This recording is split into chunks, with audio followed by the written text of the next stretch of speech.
We're good. Okay. Hi, everybody. This is Belle. This is Allie. And we are here with our first 2021 drunk review. Woo! And we are talking about, cheers, baby. We're talking about Prodigal Son for our first issue, episode, whatever. So for those of you who don't know, the basic premise of Prodigal Son is that Malcolm Bright is the son of famous serial killer, the surgeon, Martin Whitley. And Malcolm, in a desire to be the exact opposite of his father, becomes an FBI agent, but he's so extreme that he ended up getting kicked out of the FBI for putting himself in danger constantly as a direct result. And his father, his other dad, because Malcolm has two daddies, I think we can agree. His other dad is Zaddy. I think it's a Zaddy. He is. Lee Diamond Phillips will always be the hotness girl. Lord have mercy. Anyway, his other daddy is the lead detective with the NYPD and got him working again on a serial killer case. And of course, the first case was somebody copycatting his dad. So that's the premise of the show. Martin Sheen plays Martin Whitley. Michael Sheen. I always do that. Michael Sheen plays Martin Whitley. And Tom Payne, whom many of you know as Jesus from The Walking Dead, and who we have... I call him Gambit. Yes, because we have definitely said for years now that he should be Gambit, is playing Malcolm Bright.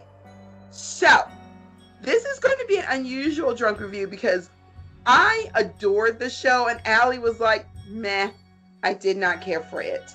So, we're going to do a kind of love it and hate it. So, we're just going to do a brief kind of, what did you like about the first season? What didn't you like about the first season? So, Allie, you go. So, I like all the murder aspects of it. That was fun. I like a good serial killer. I love documentaries about serial killers. I love movies about serial killers. Not a huge fan of cop shows, like CSI, Infinity, whatever gauntlet they're doing.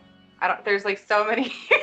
I feel like there's the SUVs, VUs, and this one's oh, let's have another one, but his daddy is a serial killer, so it's daddy issues.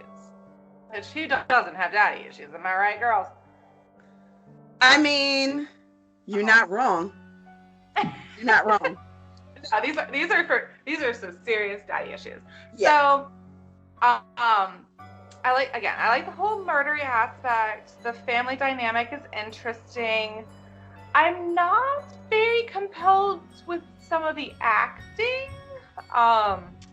The sister, for instance, doesn't really captivate me. I think she's rather bland. Which maybe she's bland. Which is interesting considering, well, we'll get into that a bit later. I don't know. I really wanted to like it because I love my Gambit. And I'm gonna call him my Gambit because that's who I need to be casted as Gambit. And I really wanted to like him in this as well, but I think because I saw him as Jesus in The Walking Dead, and yes, it's definitely not as big as a role, I liked him more in that character than this character. I think, because mind you, I binge watched this show, so I wasn't watching it weekly like some people. I think it also being crammed all at once, his character development kind of went instead of how some people would see that, oh, it's a lot, more dramatic. Although I did quite enjoy the scene when he was playing with sex toys. Is that just because you want to watch Tom Payne play with sex toys? Yeah. Yeah, I thought somehow. Yay. Oh man. So for me, the first season, story-wise, was tight for me. I felt like there was no dragging where the overall story arc was going. Yeah, you had your killers of the week, and yeah, you had the junkyard killer, who was terrifying. But the focus on how having a serial killer as a father, for me, and this is the difference, I watched it week to week too. So the focus of how that messes you up on a very fundamental level, not to mention the fact that as a 10-year-old figuring out that your father is a serial killer and saving a police officer and other people, but also people not believing you about it. And even though you were the one that figured out that he was the one that was doing it at 10, they still didn't believe you and gaslit you for 20 years about what you saw. The girl in the box. For 20 years. His whole family gaslit him. You didn't see anything. You're just traumatized. I don't know. He was the only one to figure it out. Y'all didn't notice shit. So I'm just saying. So for me, it was in the tight storytelling. This is one of those things that I'm loving about how American television series are starting to be made. They're usually about 6 to 12 episodes. And I think that getting away from that 22 episode order allows for tighter, smarter, faster storytelling. And so you get to the point faster. So I can see why, but with that being the case, I can see why you were like, it doesn't seem like his character development seemed to have come out of nowhere. But I'm like, for me, who had watched it week to week to week, it was a natural progression for me. The other thing this is something that we both had. It's funny because we both said the same actor. Halston Sage, who plays Ainsley, his sister. She and the young man who plays JT were the weakest links for me. But where she never really got but so much better. And I think based off of the finale, I think that may have actually been purposeful. I think the blandness was purposeful. Yeah. Now that I've seen the overall season, the blandness might be purposeful, but JT took a turn. But it took 5 episodes. If you guys had followed me live tweeting the show last year, you would have seen how much I hated JT. Like, I hated him so much. And then, like, around episode either 4 or 5, when he stopped talking to Bright like he was an idiot and started to actually listen to him, that's when I actually started to like the character. And him trying to give him advice about how to be a normal person while dating Eve. That was little things that really worked for me. So I really, really liked that. And I'm really interested to see what goes forward with that relationship, especially in light of the premiere and what happened at the end of the premiere. So I'm kind of digging that. Also, the finale. Woo, boy. First of all, can we talk about the psychopath that was Nicholas Endicott, who had basically been planning to take over their family for the last 20 years? I know, and when I saw him, I was like, wasn't he on that, like, chick flick movie? Yes, he was in all the chick flick movies when we were growing up. He was in all. Like, I recognize him. Oh, that's fun. And, like, again, the mother, I'm not a huge fan of the mother. She's just awful. Like, just everything about her. She's my favorite. Oh, she's so over the top. Exactly. It irks me. Like, it just irks me. She irks me as a character. I think maybe that's supposed to, but I really want to hit her. Like, there's just something about, like, I just really want to, like, just take something, a blunt object. You and my mom. My mom spent the entire first season going, Jessica. Although, can we talk about how Jessica came through with the car and the rescue? Oh, yeah. Girlfriend, in them heels and in that dress that she could barely move in. And she was like, tick, tick, tick, tick, tick. And I'm sorry. I knew it was like this insane thing that just happened and she was doing, but I could not stop laughing watching her running in 6-inch heels in a dress that was not made to be ran in. And she's running to go the same girl. The things you'll do for love in stilettos. Yeah. Right. right? You will run for love in stilettos. And I have a correction. Apparently, Prodigal Son was 20 episodes. It didn't feel like it to me. Yeah, it did. You said for you it did? It felt much shorter. It felt like a much shorter season than that. So it'll be interesting to see. I don't know. It should be interesting to see because I really didn't. It didn't feel like it was 20 episodes to me at all. So now we got to talk about the finale and the bananasness of it. For me, one of the things that was very telling with the season was, and it was the first thing that was said, one of the first things said in the first episode, I'm not worried about her. She's perfect. Remember how Jessica kept saying like, oh, I'm not worried about Ainsley. Ainsley's perfect. And I was like, usually when there's a child who is said constantly to be perfect, they're far from that.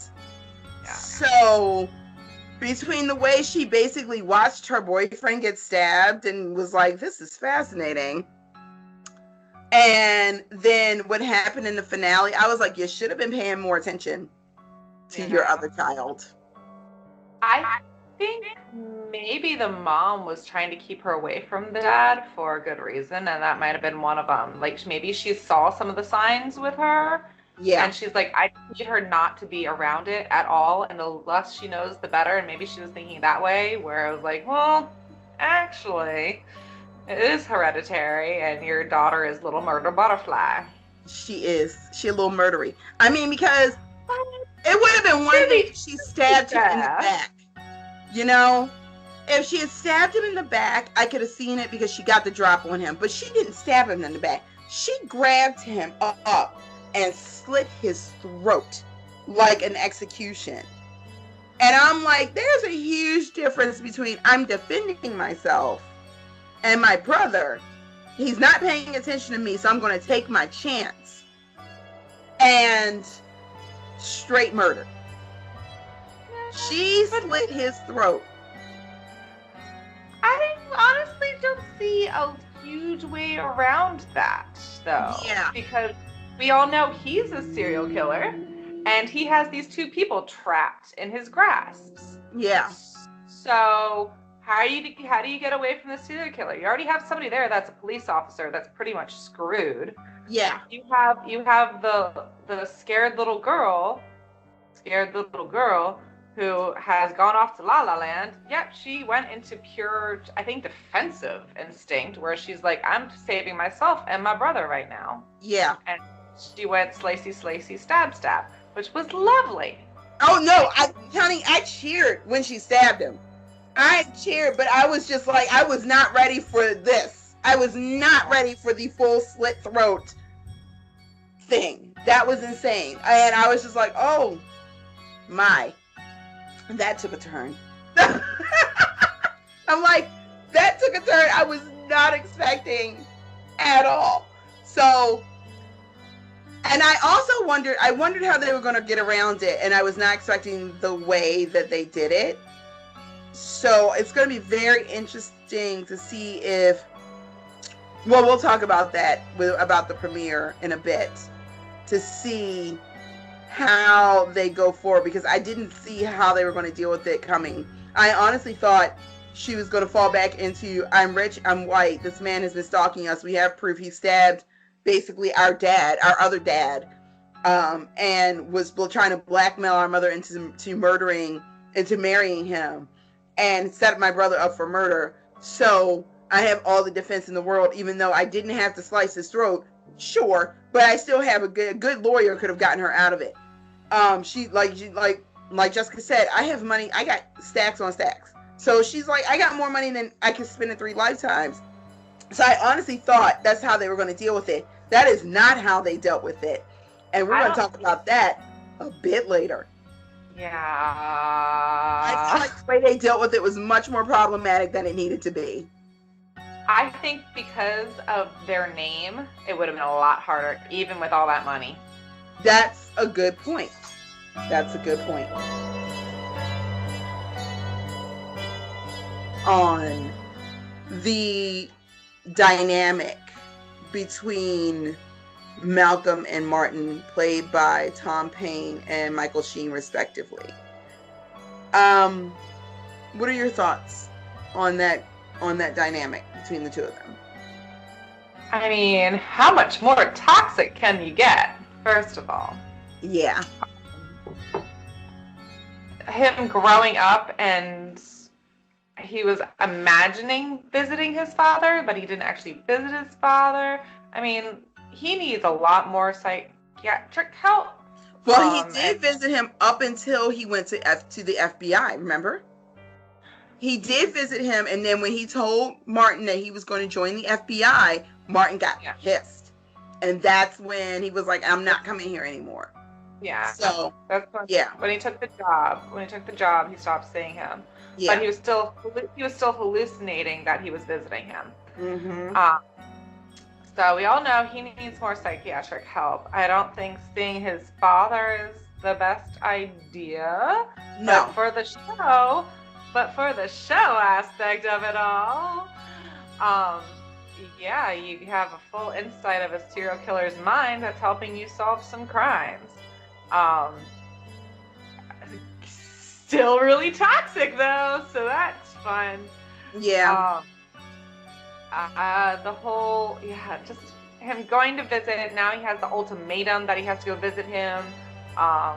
Like, have to see him, what was it, like twice every 10 days? Yeah.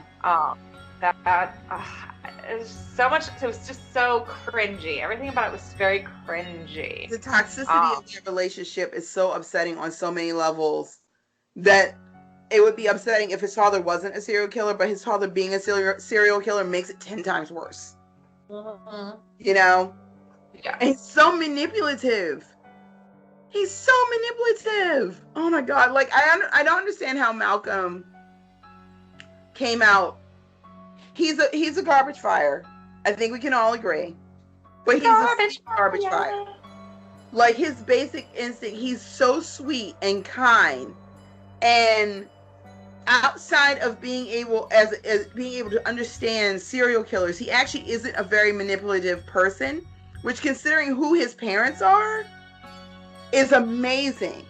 He doesn't have that, and he doesn't have the instinct in his body to manipulate people in ways that honestly would probably save his ass a lot more.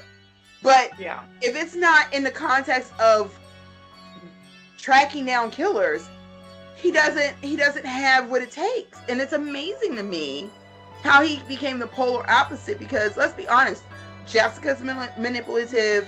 She's not as bad as Martin, but that's damning with faint praise. She's not a serial killer. So, and this is coming from somebody who genuinely came to like Jessica a great deal. But at first I was just like, this bitch. Like, I was like... No, and I mean, I hate to say it, I'm still kind of suspicious of her. Mm-hmm. Like, I don't trust her. Maybe it's because she's a rich white woman. I'm not sure. I don't trust her. I took the long line of family money. Huzzah, la la la la la la. I'm just getting my own way. Yeah. So I'm sure she's got some skeletons in her closet. What kind of skeletons, and if they're real skeletons, who knows? I don't really trust her. You should bring that up, because we got to talk about Gil and Gil's wife. I wonder. We know Gil's wife died. We know she died of cancer. And I don't think Jessica had anything to do with it. But clearly she is stuck on Gil, as anyone with eyes should be, because it's Lou Diamond Phillips. But I wonder what she may or may not have done with regard to that marriage. I don't know why. There's something that went down with that marriage. I don't know why I think that, but it's been since season 1. There's been something in the back of my mind going, she did something. Now, it's clear he never cheated. But she did something, and I really want to see I need to see Gil's wife. I need to see the dynamics between Jessica, Gil, and Gil's wife. I need to see what that was about in the season. Because as soon as you said that, that made me think of the thing that had been bugging me all season last year, which was what the hell went down between him and her and Mellie. Between Jessica and Mellie. Something happened between Jessica and Mellie at some point that Gil does not know about. I guarantee you. He doesn't know. And she did something or she said some shit or something went down. But I put money on it. But moving on. They're all like pawns in Jessica's game. Like, yeah. Like, I mean, just the simple fact that she has keys to Wright's apartment. She can enter in whenever she Wembley wants. And she also threatens him that because he changed his locks, that she was going to throw him out. It's like, oh dear God, woman. I own the building. Then I'll leave. Yeah. Although knowing her, she just buy the next building he moved to. Yeah. So, yeah. But moving Malcolm and Martin. It was fascinating to me. You brought up a good point when we were talking offline about how the manipulations kind of remind you of the Hannibal situation, but it's a different thing. So you have a Romeo and Juliet toxic relationship with Hannibal and Will on Hannibal. On this show, you have almost like a Hamlet situation going on, where he's being manipulated by the people who he should be his parents and the people who he should be able to trust. And both shows make very clear is that you need to set up very good boundaries. Because if you don't, and if there's somebody who's good at what they're doing, they will sneak their way in. Because I spent the entirety of the season up until, honey, and even to the last episode, when Malcolm got arrested, my whole thought process, even though I knew Nicholas Endicott was behind it, part of me was like, but did Malcolm manipulate this situation to get under, did Martin manipulate the situation to get under Malcolm's skin? Like the whole last 3 episodes, I was like, and I think I said that when I was live tweeting, I was like, I think Martin set all of this up because he's a student. He knew he needed to get Nick Endicott off his back. Yeah. He was always, and I still to this day still think he did. He knew that Endicott was always going to be hanging over his head, right? If he does something that's going to set Endicott off after his family, Malcolm would have no choice but to respond. This gets Malcolm closer to what he wants him to be, which is just like Daddy. Gets Endicott out of the way permanently. He wasn't expecting Ainsley to be the one to do it, but but permanently, and it gets him more his freaking claws deeper into those kids than he ever was. They hadn't seen him for 20 years, and now all of a sudden he's all up in their business. Both of them. Yeah. Both of them. So I still think it's going to come out that he was the one that was behind. That in the long run, this was a long game he was playing. What do you think? That would make sense. I mean, he is a sociopath, and he's quite brilliant, which a lot of sociopaths are. Yeah. No, that would completely make sense. I mean, he doesn't love his family. He uses family. He uses his family. The simple fact that he was going to kill his 10-year-old son. Like, I forgot about that. Holy shit. At the time, like, he was disposable to him because he had no use for him. Now he has a lot of uses for them, and he's playing around with them, which makes me think there's obviously somebody on the outside that's helping him with this as well.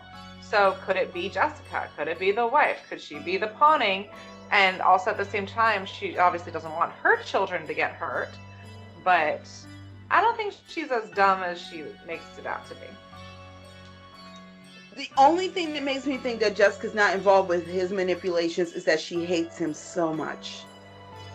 she hates him so very much.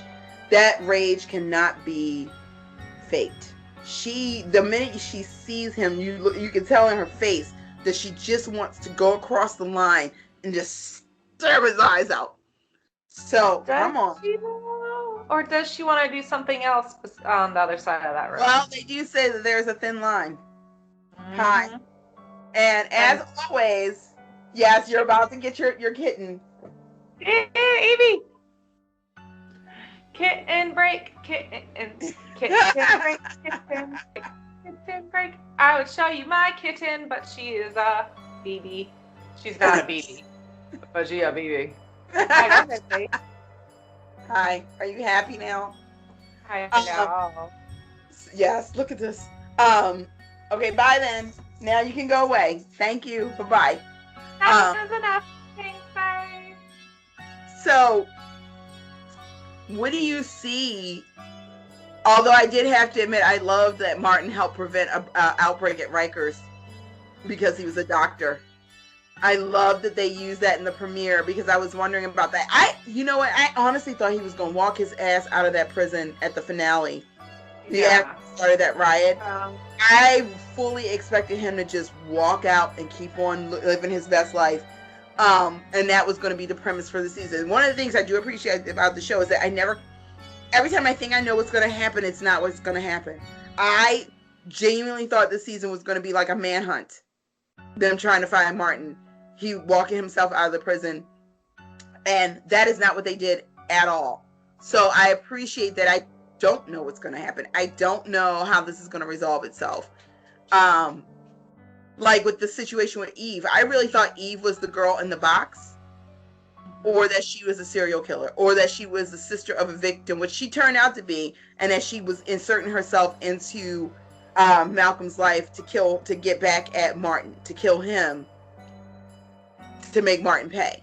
So yeah. I do like that we don't ever quite know. We never quite know how the show is going to go. They take the tropes that we know and they use it against us. And I actually deeply appreciate that because every time I think I'm like, okay, I know where this is going. That is not where this is going at all. Not whatsoever. Oh my God, speaking of the premiere. So we're going to have to get to that. Because the premiere was disgusting and it was amazingly gross. It was so fantastic. Also, I gotta say, I want to see Izzy again. He was great. What the hell?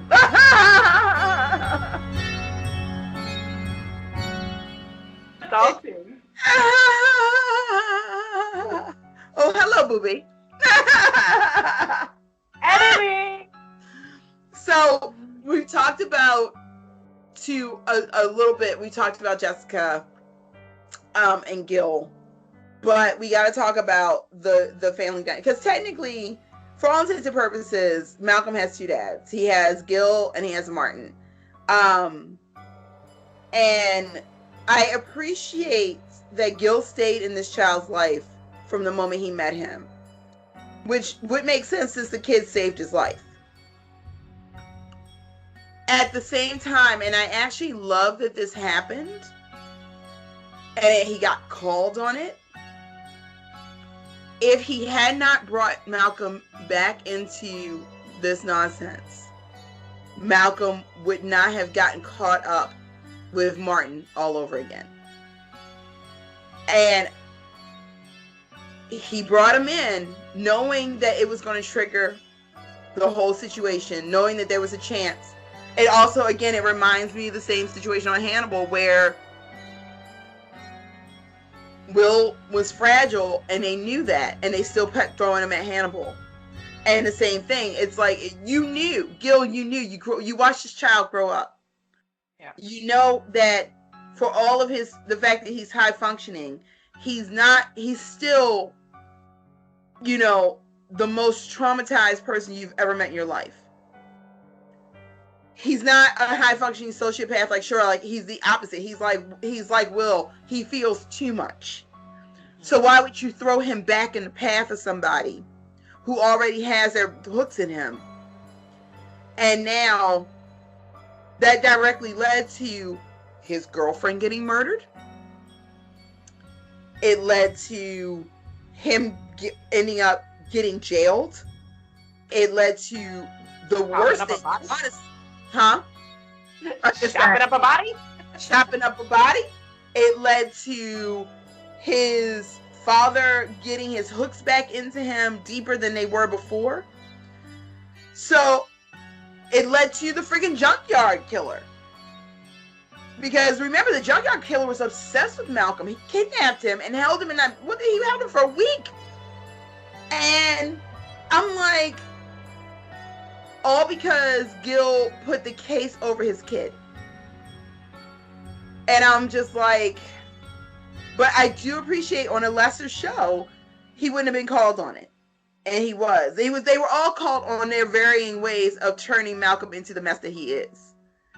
And like the fact that, you know, Jessica did gaslight him for 20 years, telling him that there was no girl in the box. He's just imagining it.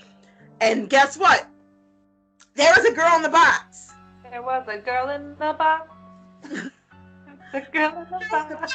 Baby, it's my girl in the box. And now she's a veterinarian. Yeah, I did love that scene. That scene was so quietly amazing. Where he was like, it's a shame I couldn't find you. That actually made me cry. Because she had been through so much. She had survived so much. And when she was like, we got 4 days, that hurt me to my heart.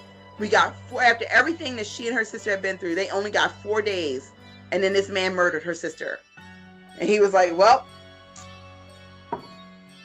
it's a shame I just couldn't find you. And I think Danny knew that he lied to her about finding it, which is, let's go into that. The Danny and Malcolm dynamic is very interesting to me. Thoughts? Who's Danny again? Aurora Parent. The beautiful black cop with the curly hair. Mm-hmm. So they weren't a couple, right? They are not a couple. They're just friends. There's no benefits. There's no none of it. But there's that tension, though. Mm-hmm. Mm-hmm. Mm-hmm.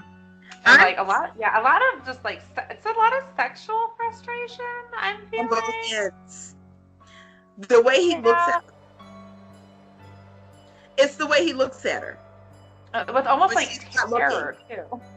Huh? With terror as well. True. Like, I find it fascinating. There's a clip from last night's episode where she was looking away from him and he was looking at her, and I actually got a screenshot of it and posted it on Instagram. And I'm like, Tom Payne really is selling this. I might be in love with this woman, but since everyone I love winds up dead, I'm just going to let this shit go. In his face. When she's not paying attention to him, the way he looks at her like she hung the stars and the moon and everything else is very interesting to me. And I'm like, what I don't want though, I don't want the Mulder and Scully shit. The will there one day for 20 years feels like forever, ever. Hi, puppy, go away. Forever, ever. Come over here so you can be on camera and not be annoying. Come on up. But I also don't want, but what I also don't want is I don't want them rushing that. I like that they are building their friendship. I like that Danny's the one person he can't convincingly lie to. He can lie to Gil and his mother to their faces. But Danny's like, you're full of shit right now, aren't you? And he's like, yeah. Oh man. I am full of so much shit. I would honestly, I'd rather see them build a friendship and not a romantic relationship. I want to see both date other people. Yes. For a while. Date other people, not each other. Until season 5. At the earliest. I think that the actors sell the friendship, and I think that would make them eventually getting together worth it. It would mean more. if they don't do that. Plus, we got Adriza, who has a crush on both of them, which is hilarious. Like, Yeah. Hey, Papa. Ooh, we could ship them together then. Adriza and Danny, or Adriza and Malcolm. Adriza and Danny. I mean, she's got a crush on both of them. She's been very open about that. And so I like that better. I think it would all get very confusing, though. I mean, polyamory is a thing, though. So, in a perfect world, they would just be a couple. I just don't want him to date anybody until he gets more until he gets his shit together. Yeah. If he still needs to strap himself down on a bed with a mouth guard, you're not going to have a relationship with somebody like that. You need to get your stuff together. Yeah. And you need more than one childhood psychiatrist. Like, obviously, he's taking a lot of meds, but he needs somebody else. Until you can function like an adult. And not possibly stab you while he's sleeping. Without needing restraints 24 hours a day when you're asleep. Yeah. And not until you can function without automatically murder, or like in your sleep murdering someone. You need to not be involved with anyone. Yeah. I'm like, get your rocks off wherever you need to get your rocks off at, but don't date anybody, because for one thing, between the family name anyway, and the amount of money that they do come from, that's even if he was just a normal person who just had these skills, the family, Jessica is a lot. Ainsley is a lot. You're not going to don't pull anybody into that mess unless you are sure that you're sure about that person. That's the first thing. Then you got the fact that your dad was a serial killer. Don't bring anybody into that mess. And then lastly, you can't function. You don't know how to function as a person. You can function when you're working. Yeah. Outside of work, you don't know how to function. And I know there are many of us who are like that. That's how I got through 2020. Hi. But I also don't need to sleep being restrained. This is true. Not all the time. No, sometimes I do need a kitty cat on me to help me sleep, or 2 dogs, whether I want them or not. But yes, sleepwalking is not fun. No, and that's without weapons involved. This is true. So as far as I know, I was asleep. Dun dun dun. We're just gonna skip right on over that. So, what did you think outside of the character? Because we were talking about this earlier. Halston Sage is very adorable in terms of what she looks like. She's super cute, and she's cast very well. I can definitely see her being Tom Payne's baby sister. Halston Sage, for me, was the weakest actor. Ainsley, his little sister, was the weakest actor of the bunch, of the whole cast. She and Frank Hartz were the weakest ones, JT. So, and we touched on this earlier. I've never seen Halston Sage in anything else, so I don't know what she's capable of. I do know that she did a very convincing. I started to think she might actually be able to act during the prison riot situation where we watched her film her boyfriend almost die. And I was like, and I can't say she can't act. She, as you said, you nailed it on the head. It's not that she can't act. She's just bland. And compared to the rest of the cast, who are all fully formed and have these big personalities, and even in their quiet moments, when they're quieter characters, they're still, the personality is so clear. She wasn't. So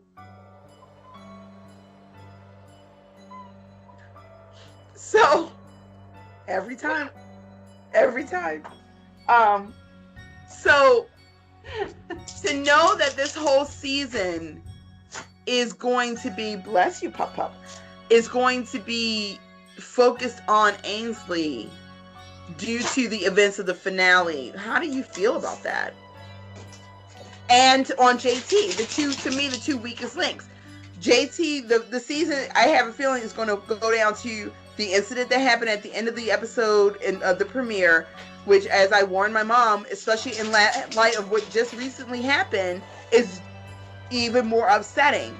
In light of the Eugene Goodman incident, where it was one black man saving the entirety of the Senate, and his fellow officers doing squat, that made it, and obviously this was written far before this happened, and it made it even more upsetting because there was truth in television.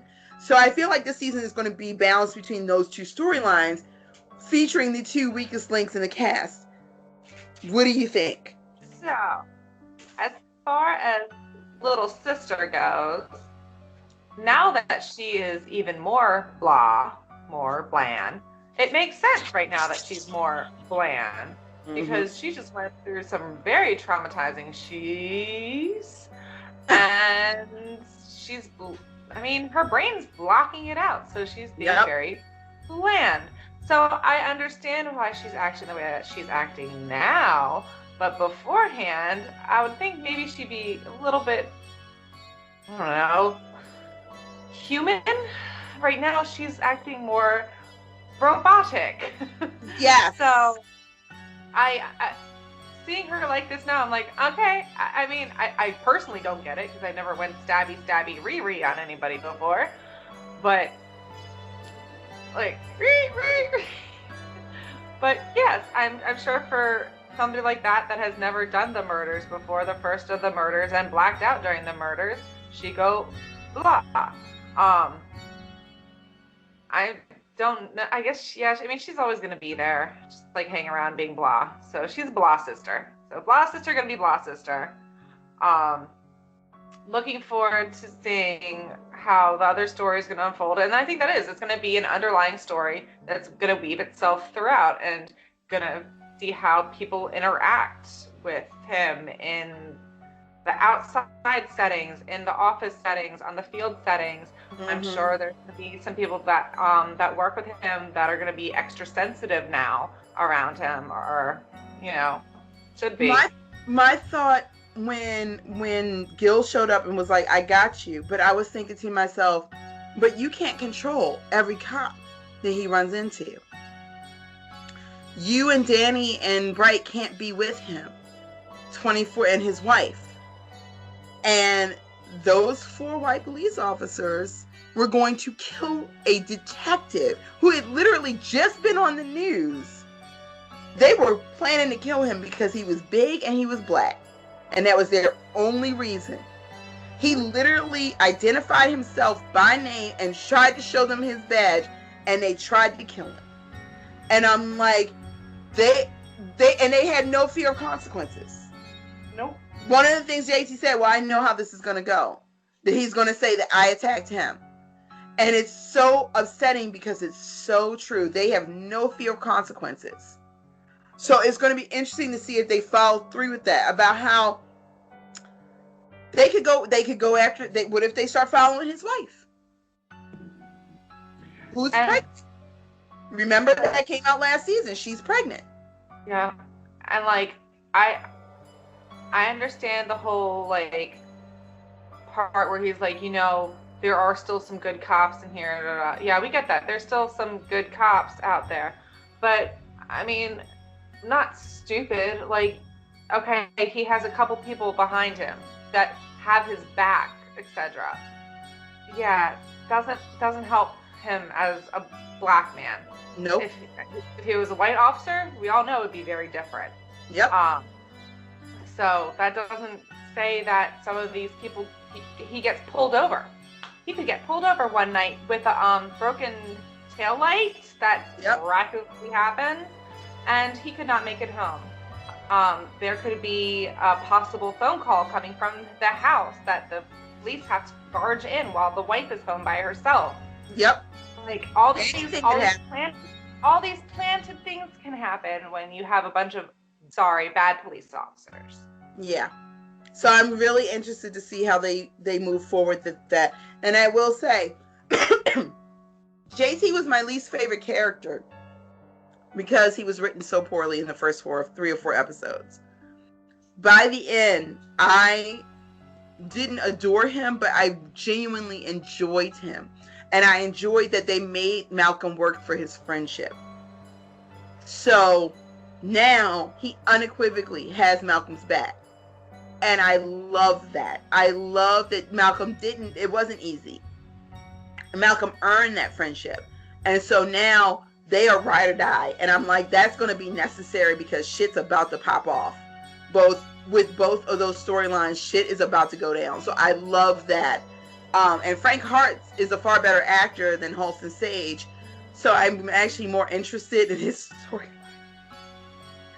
Even though we know that Ainsley's storyline is going to be the main storyline of the season, and that's fine. But I'm much more interested in his. So.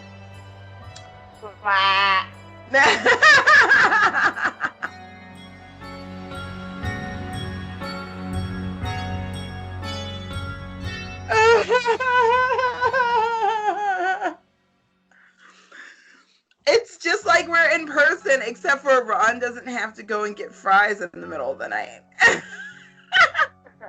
Although I miss doing that. I do too. So, season 2 premiere was a doozy. A doozy. Child. That premiere was lit. Thoughts? So, with these copy shows that are like, because there's so many cop shows on right now, and a lot of shows that have been coming back onto air that are cop shows, the ones that I have seen anyway are all touching on the facts of some Black Lives Matter in one of the first episodes. Right. They're also mentioning what they've been doing during quarantine. Because yes, they're all coming back. A lot of stuff has happened, and as a cop show, I feel like it is their duty to touch on this topic.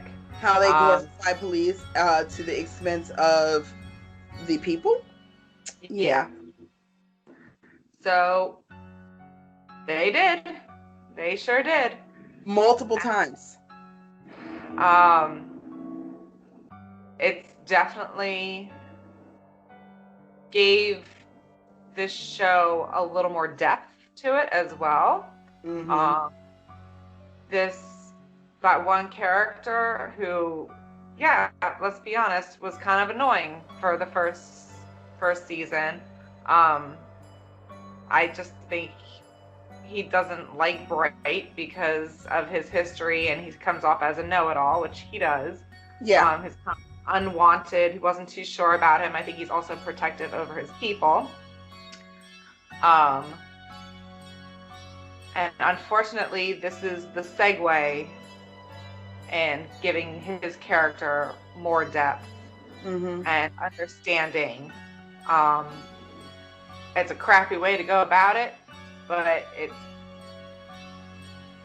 Yeah. Danny had a great line when Bright asked her how she was doing, and she was like, I don't know. I'm Black and a woman and a police officer in New York City during a pandemic. Everything's going great. And I thought, one of the things that comes from having people of color in your main cast, who are not just background characters, but are fully part of the cast, and people of color on your writing staff, it makes a difference in how you approach these things. One of the things that this show has going for it is that it's got a very diverse cast who are all half the cast are people, men and women of color. Hell, 2 of the main leads are people of color. His romantic the two women in his life who actually get him are women of color. Whether they just turn out to be friends or more, they're both women of color.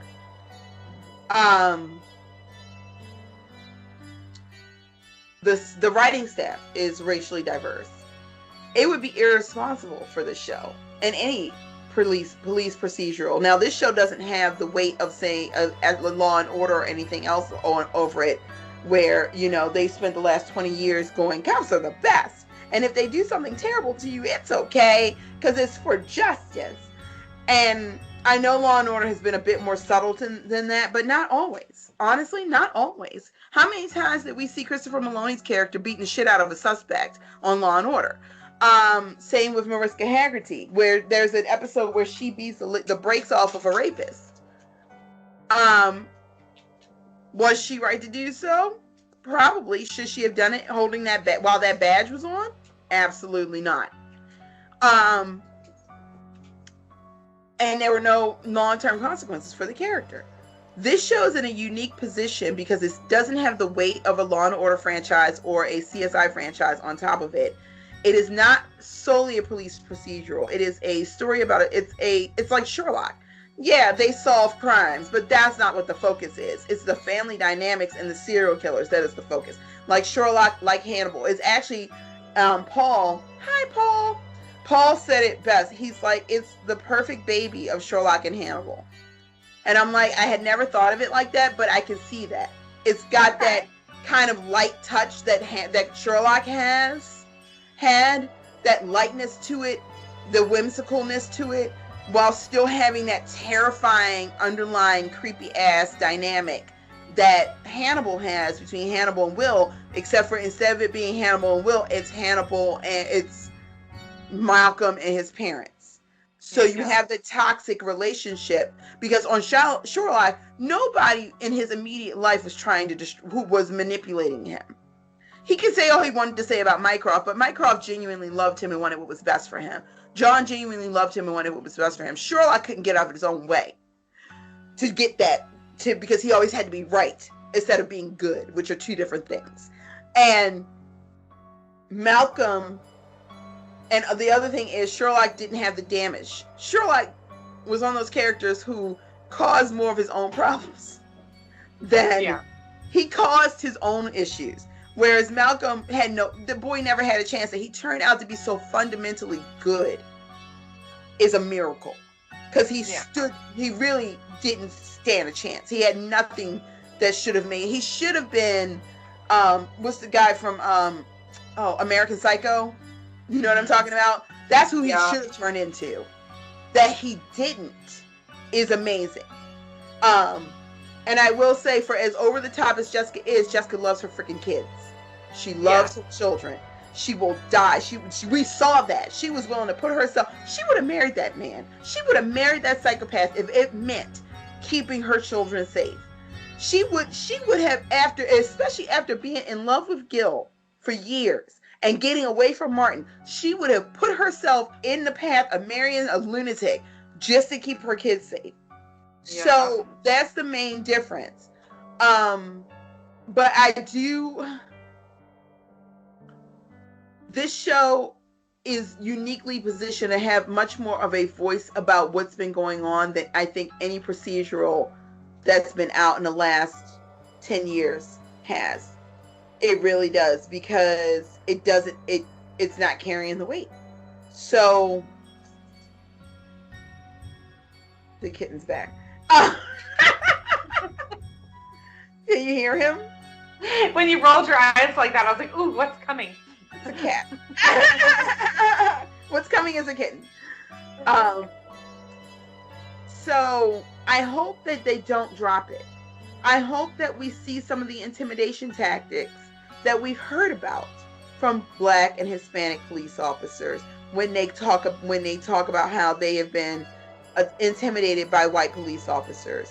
I hope that we see the fallout for JT. I want to see the trauma. I want us to have a real conversation. I don't want it to be a throwaway episode like Brooklyn Nine-Nine was. I want to see an actual conversation and a long-term fallout for this man who has done nothing wrong, who was doing his job, being brutalized by his fellow police officers. I need to see that. I think we need, as a country, we need to have that conversation. And if this is the way we have it, then this is the way we have it. And we can still have our gory ass decapitation murders and still have the conversation. Okay, because that was amazing. When she pulled that woman's head off, I was like, ew, but also awesome. But ew! And just couldn't put it together quite right. Like, once it came off, I was like, no, it's not lining up the way it's not lining up anymore. Okay, and I love her, by the way. So much. Like, if I wasn't disgusted by real blood in real life, I could be like her. She was so cute. She's so cute and just like quirky and just odd. Yes. And I feel like I could know her in real life. Like she would be one of my friends. I feel like it's Vera. Idris is Vera. See, I was thinking more of Mary because she was like being in school for a mortician. Yeah. Mary likes dead bodies. Wait, we should say it like that. Mary likes dead bodies. Internet, that's not how it was meant. It's not how it was meant. She works with them. It's not how it was meant. We love you, Mary, so much. Oh my God.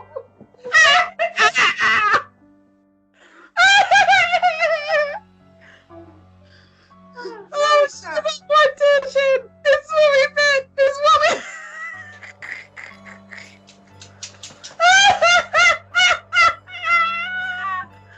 Oh, no. Oh, man. So, I think what I want to see in season 2 is I want to see more of whatever went down with Gil and his wife before she died. We don't know who Catherine Zeta-Jones is playing. Hell, Catherine Zeta-Jones could have been playing his wife, for all we know. We have no idea who Catherine Zeta-Jones is playing. Like, I initially thought she was going to be somebody tied to Endicott, but now I don't know, because I've been unspoiled for the season, so I don't know. She could be Millie, which would be interesting. So I want to see more about what happened with Gil and his wife. I want to see more of Danny and Idrisa and JT's lives outside of work.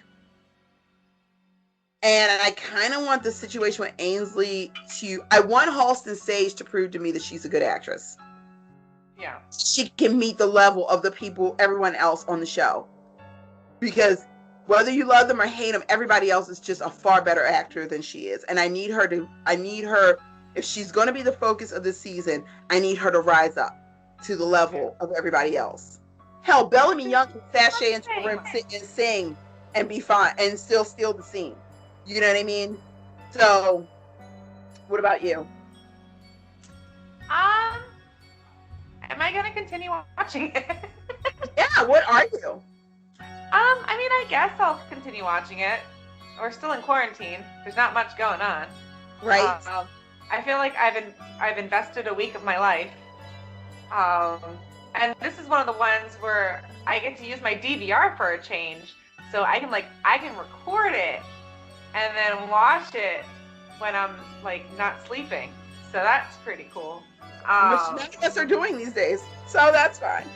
So I'm like, ooh, I get to use my DVR again. This is the thing. So yeah, and then like when I'm like, oh, I don't feel like watching any more Archer right now because I'm binge watching that right now. And I'm like, I can take a break from Archer and be like, let's go watch some murdering. So yeah, I'm looking forward to some more murders. I'd like Bright to get some more help, but we all know that's not gonna really happen if we want the show to continue. I want him getting therapy to be a major theme of the series going on, like real therapy, not harassing his childhood psychiatrist, but an actual adult psychiatrist. That would be cool, but I feel like that would most likely be like at the end of the show. Yeah, because they're feeding off of his mental illnesses. So, let's see here. I'd like the sister to show something. Like, honestly, any sort of real emotion. Even her being like, the last scene she had with her brother, she's like, get some sleep.